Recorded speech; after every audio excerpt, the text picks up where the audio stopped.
Oke guys, welcome back to my channel. Apa kabar kalian semua seluruh subscriber yang hari ini masih tetap setia menantikan updatean dan video-video terbaru dari channel kita. Aku ucapin terima kasih guys, karena tentunya berkat dukungan kalian pastinya kita di sini akan terus bersemangat untuk memberikan updatean dan video-video terbaru tentunya seputar aplikasi pinjaman uang online. Permasalahan aplikasi pinjaman uang online hari ini memang masih tetap menjadi permasalahan ya. Banyak korban dari aplikasi pinjaman uang online terkait metode penagihannya, bunganya, tenornya, belum lagi metode sebar data, kesalahpahaman dalam penagihan, banyak. Sehingga korbannya juga bermacam-macam, ada yang dipecat dari pekerjaannya, ada yang diberhentikan dari pekerjaannya, ada yang keluarganya berantakan, terus dia dipermalukan dengan teman-temannya dan lain sebagainya. Dan lebih ekstrimnya lagi, beberapa bulan belakangan ini kita terus dihebohkan dengan gantung diri ya, mengakhiri hidup dengan cara gantung diri hanya gara-gara terlilit hutang di aplikasi pinjaman uang online.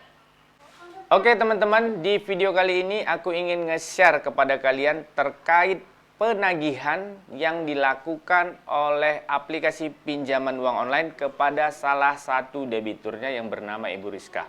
Di sini terjadi perselisihan hitung ya, berapa yang sudah dibayarkan Ibu Rizka, berapa yang sudah diklaimnya ternyata tidak diakui oleh pihak Uangmi. Jadi terjadi miskomunikasi atau bagaimana, kita akan baca beritanya.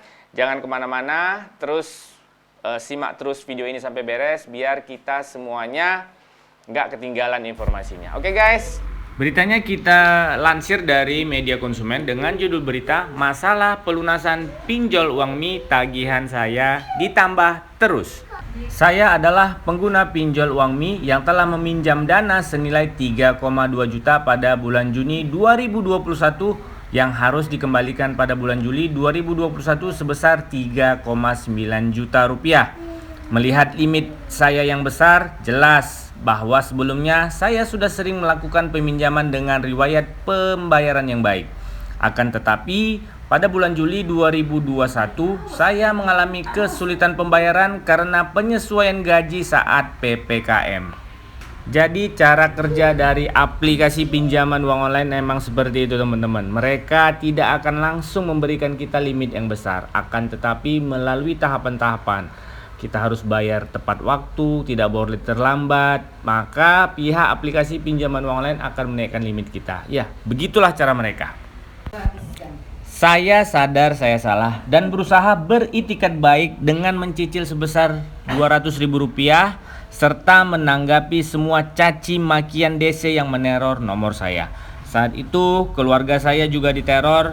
Saya pun berdiskusi dengan keluarga dan keluarga saya menyanggupi untuk membantu pembayaran cicilan berikutnya sebesar Rp800.000 sesuai dengan arahan dari DC nomor telepon 0882147997 sekian.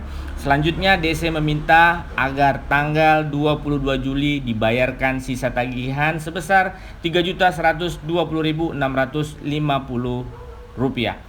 Jadi teman-teman, saya informasikan kepada teman-teman, ini aplikasi pinjaman uang online Uangmi ini adalah aplikasi yang terdaftar dan berizin di OJK. Akan tetapi menurut pengakuan dari Ibu Rizka, dia tidak terlepas dari teror dan intimidasi yang dilakukan oleh pihak Desk Collection aplikasi pinjaman uang online. Emang sudah banyak sih keluhan dari para nasabah yang gagal bayar di pinjol legal karena mereka merasa seperti berurusan dengan aplikasi pinjaman uang online yang ilegal. Tetap diteror dan bahkan diintimidasi mungkin. Ya itulah yang para nasabah rasakan sewaktu berurusan dengan aplikasi pinjaman uang online yang legal, akan tetapi terasa seperti ilegal teman-teman. Karena jumlah ini cukup besar, keluarga saya meminta kelonggaran agar bisa dibayarkan di akhir bulan. DC pun info bahwa tagihan sebesar Rp3.120.650 tersebut harus dibayarkan paling lambat tanggal 26 Juli 2021 agar denda saya tidak bertambah. Ya, emang gitu sih sebenarnya aplikasi pinjol itu ya. DC-nya itu memang suka maksa, suka nyuruh kita untuk nyari dana talangan, pinjam sana pinjam sini itu ciri khas dari DC pinjol tentunya. Keluarga saya pun setuju dan pada tanggal 26 Juli 2021 setelah konfirmasi nominal tagihan ke DC tersebut membayar sisa tagihan saya sebesar Rp3.120.650. Dengan demikian, total yang sudah saya bayarkan adalah Rp200.000 ditambah Rp800.000 ditambah Rp3.120.650 sama dengan grand totalnya yaitu Rp4.120.650 dari dana yang saya terima hanya Rp3,2 juta. Jelas mereka tidak memberikan keringanan dan juga mengenakan denda karena tagihan yang saya harus bayarkan adalah Rp3,9 juta. Akan tetapi setelah keluarga saya mengirimkan bukti pembayaran, pihak DC diam saja seperti kabur dan tidak bertanggung jawab mentang-mentang pembayaran sudah masuk. Saya dan keluarga masih berpikir positif, sudah ada konfirmasi nominal, sudah dibayarkan sesuai jadwal dan uang Mi adalah pinjol legal. Namun kagetnya saya, ternyata di awal Agustus saya dan keluarga diteror kembali oleh DC Uang Mi. Saya tanya tagihan apa lagi dengan forward bukti pembayaran terakhir, mereka diam saja sehingga saya harus kirim email ke CS Uang Mi. Ternyata pihak CS dengan entengnya menginfokan bahwa saya masih ada tagihan sisa sebesar Rp400.000 karena seharusnya jumlah yang harus saya bayarkan adalah 4,5 juta. Jelas saya tidak terima dan saya merasa dipermainkan terus. Yang pertama, pihak keluarga sudah konfirmasi nominal ke DC sebelum melakukan pembayaran dan dikonfirmasi nominalnya benar. Yang kedua, pembayaran dilakukan pada tanggal 26 Juli 2021 sampai akhir bulan Juli tidak ada feedback apa-apa mengenai jumlah tagihan yang kurang dari DC tersebut atau dari DC yang lain. Sungguh ini penipuan dan pemerasan yang terstruktur. Saat saya meminta konfirmasi, pihak CS berusaha mengulur waktu dengan meminta saya mengirimkan semua bukti percakapan dengan DC. Saya bersyukur keluarga saya belum menghapus percakapan tersebut. Namun apa? Setelah saya mengirimkan bukti yang ada DC dengan nomor telepon 0882147497 sekian-sekian meneror saya kembali pada tanggal 20 Agustus 2021 meminta saya membayarkan sisa tagihan seolah-olah tidak merasa bersalah.